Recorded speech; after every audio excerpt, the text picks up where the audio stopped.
नमस्कार, मेरा नाम डॉक्टर कमल कांत गोयल है और मैं इंटरनल मेडिसिन में पोस्ट ग्रेजुएट हूँ।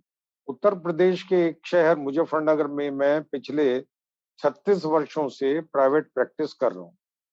तो आज एक बहुत ही बढ़िया केस आप लोगों के साथ डिस्कस करने जा रहा हूँ। तो सबसे पहले तो हम अपना पेशेंट डिफाइन करते हैं। तो हमारा मरीज है एक 53 वर्षीय कॉर्पोरेट एग्जीक्यूटिव जिसको भी 6 महीने पहले पता चला है कि वो डायबिटिक है। जब वो रूटीन चेकअप के लिए आया था, तो उसने शिकायत की थी उसको बहुत कमजोरी रहती है और उसके परिवार में और भी मरीज हैं जिनको ब्लड प्रेशर है और हार्ट अटैक हो चुका है, फैमिली हिस्ट्री है। तो ये सज्जन पिछले 30 सालों से बड़े हैवी स्मोक कर रहे हैं। 5 साल पहले ही इन्होंने स्मोकिंग क्विट करी है और अब कोशिश कर रहे हैं हेल्दी लाइफस्टाइल की। 3 साल पहले इनको एमआई यानी कि हार्ट अटैक भी हो चुका है। जब इनको एग्जामिन किया तो हमने पाया कि उनकी हाइट है 5 फुट 8 इंच और वजन है 92 किलोग्राम। मतलब बीआईएमआई है 30 पॉइंट। मतलब ये है कि ये श्रीमान जी ओबीज हैं और ब्लड प्रेशर इनका था at the time of examination 140/90। जब इनके इन्वेस्टिगेशन कराए तो क्या फाइंडिंग पाई कि इनका HbA1c बढ़ा हुआ है 8.4%, LDL भी 137 मिलीग्राम पर डेसीलीटर, HDL 37 मिलीग्राम पर डेसीलीटर और ये ट्राइग्लिसराइड 150 मिलीग्राम। और केएफटी किया तो ईजीएफआर निकला ओनली 65 ml पर minute per 1.73 meter square and urine albumin creatinine ratio was 50। क्या दवाई ले रहे थे? तो he was taking metformin 1 gram twice a day, telmisartan 40 milligram daily, atorvastatin 10 milligram daily, amlodipine 5 milligram daily once, and aspirin clopidogrel combination also he was taking. हमने इनकी management की जो प्लानिंग की उसमें हमने कुछ पॉइंट्स सोचे। तो उन पॉइंट्स में सबसे ऊपर तो हमने रखा सीवी प्रोटेक्शन, कार्डियोवास्कुलर प्रोटेक्शन, उसके बाद माइक्रोवास्कुलर प्रोटेक्शन, फिर वेट रिडक्शन, फिर control of blood sugar, avoiding hypoglycaemia, और ये भी सोचा कि कुछ ऐसी दवा की डोज दें जो इनको डोजेज कन्वीनियंस रहे। तो देखिए हमने इनके इलाज में SGLT2 इनिबिटर और DPP4 इनिबिटर ऐड किया। तो इससे क्या फायदे हुए? एक तो कार्डियो रेनो प्रोटेक्शन मिला और उसके अलावा सिंपल रिजीम, ये दोनों जो इनिबिटर DPP4 SGLT2 इनिबिटर ये एक ही टैबलेट में थे।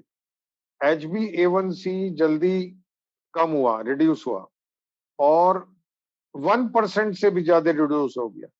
वेट रिडक्शन भी हुआ और हाइपोग्लाइसीमिया तो हुआ ही नहीं। थोड़ा और डिटेल में डिस्कस कर लेते हैं इन बातों को।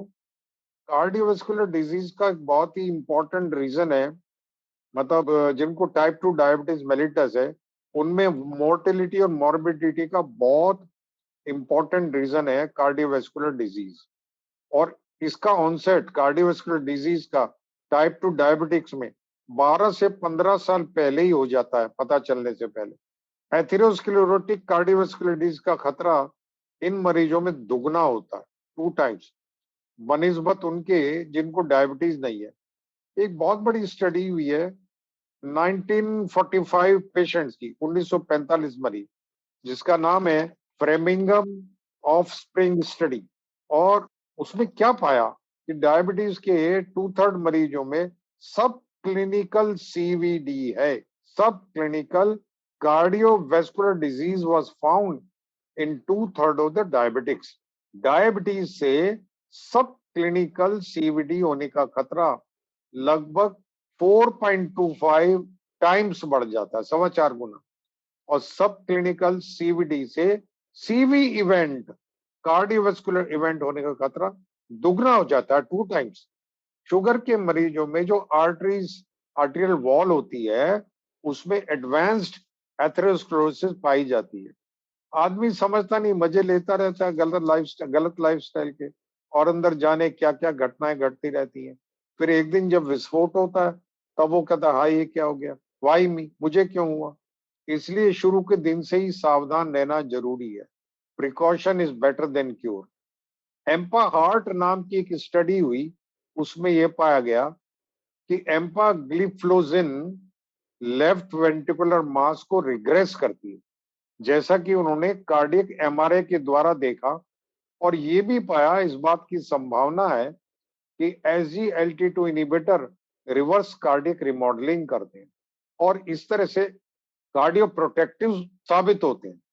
2015 में भी एक स्टडी हुई, एम्पा रेज आउटकम स्टडी, उसमें बहुत बढ़िया बातें मिली। उसमें देखा गया कि एम्पाग्लिफोजिन सीवी मोर्टेलिटी को 38% तक रिड्यूस करती है टाइप 2 डायबिटिक्स में, और मेस मतलब मेजर एडवर्स कार्डियोवास्कुलर इवेंट्स को भी कम करती है। सडन डेथ और हार्ट फेलियर से होने वाली जो डेथ है वो भी स्टडी में कम पाई गई। अब बात करते हैं कि मैकेनिज्म क्या हो सकता है इसका, जो बेनिफिट्स देखे हमने। SGLT2 इनिबर्टर्स के कार्डियोवास्कुलर इफेक्ट्स, एक तो बताया गया ऑस्मोटिक डायूरेसिस एंड नाइट्रियूरेसिस करता है।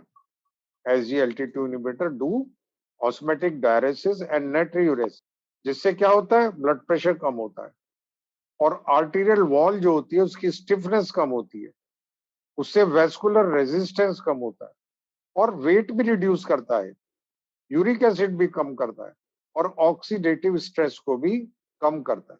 ये सारे पॉसिबल मैकेनिज्म बताए गए।